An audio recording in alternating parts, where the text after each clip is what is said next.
নমস্কার দর্শক বন্ধু। নবগ্রহ জেমস মানেই একজন মানুষের জীবনের স্বপ্ন পূরণের একটা স্থায়ী ঠিকানা।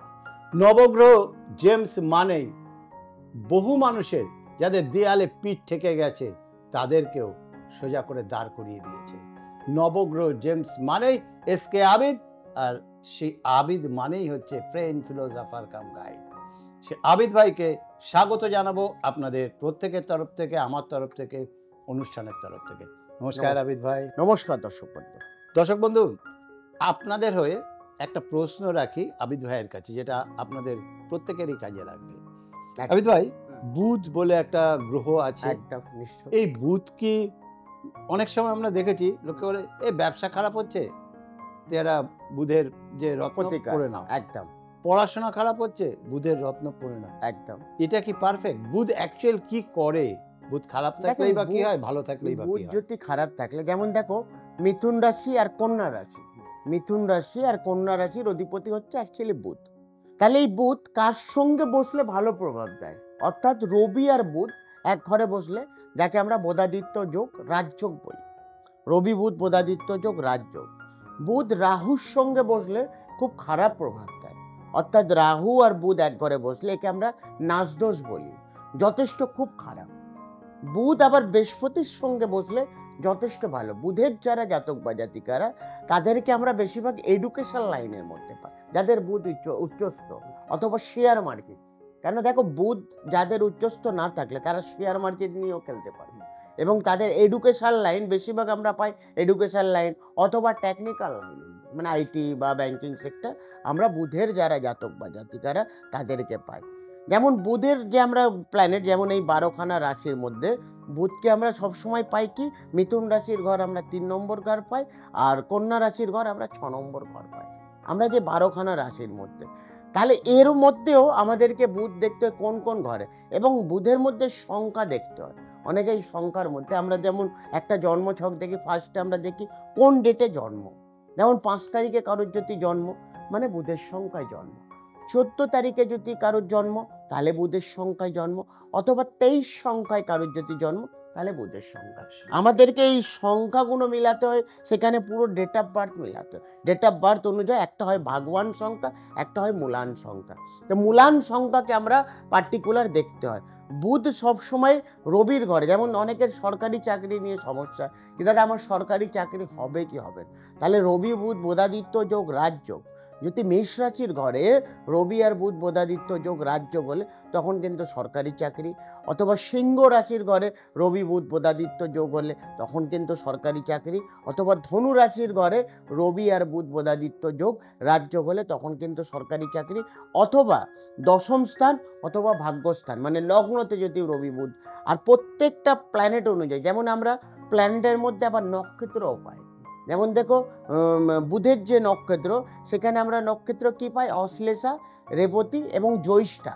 এই 3খানা নক্ষত্র আমরা বুধের নক্ষত্রের মধ্যে পাই। সেই নক্ষত্রের সংখ্যা যদি দেখি, তাহলে আমরা পাই 18 সংখ্যা, সেখানে আমরা সংখ্যায় 9 সংখ্যা পাই এবং 27 সংখ্যা পাই। আমরা রেবতী নক্ষত্র, জ্যৈষ্ঠা নক্ষত্র, অশ্লেষা নক্ষত্র আমরা সবসময় বুধের নক্ষত্রের মধ্যে এই নক্ষত্রগুলো আমাদেরকে দেখতে হয়। সেই নক্ষত্র কার সঙ্গে যুক্ত আমরা পার্টিকুলার, আমরা যখন একটা জন্মছক দেখি, সেই জন্মছক অনুযায়ী প্রত্যেকটা, যেমন আমরা এই যে 9খানা প্ল্যানেট, সেই প্ল্যানেট অনুযায়ী রাহু কেতু কোন নক্ষত্রের সঙ্গে যুক্ত, কেতু কোন নক্ষত্রের সঙ্গে যুক্ত, মঙ্গল কোন নক্ষত্রের সঙ্গে যুক্ত, বুধ কোন নক্ষত্রের সঙ্গে, তা আমাদেরকে নক্ষত্র অনুযায়ী দেখতে হয়। প্রত্যেকটা প্ল্যানেট অনুযায়ী 3টে করে নক্ষত্র। যেমন দেখো 12খানা রাশি, আর আমরা 12খানা রাশির মধ্যে 27খানা নক্ষত্র পাই এবং 9খানা প্ল্যানেট পায়। আমাদেরকে পার্টিকুলার এইগুলো দেখতে হয়। সংখ্যার মধ্যে আমি বলে দিলাম। আর যারা বুধের জাতক বা জাতিকারা, প্রত্যেকটা প্ল্যানেট অনুযায়ী আলাদা আলাদা দেবদেবতা, যেমন মঙ্গল যে প্ল্যানেট, তার যে দেবদেবতা যদি আমি দেখি, তাহলে আমি বজরংবলীকে পাই। তেমনই বুধের যারা জাতক ভাই তাদের ক্ষেত্রে গণেশ ঠাকুর সব থেকে ভালো। তারা গণেশ পুজো যতটা করবেন আপনাদের বুধ অতটা উচ্চস্থ থাকবে।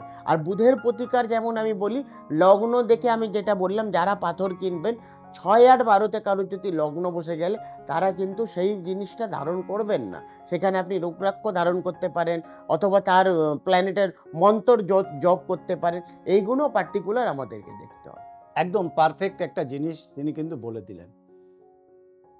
আমরা দেখেছি অধিকাংশ সময় অ্যাস্ট্রোলজারের কাছে চলে গেলেই একটা রত্ন ধারণ করিয়ে দেন বা কিছু একটা বলে দেন যে এইটা কবচ পড়তে হবে, এই করতে হবে, সেই করতে হবে।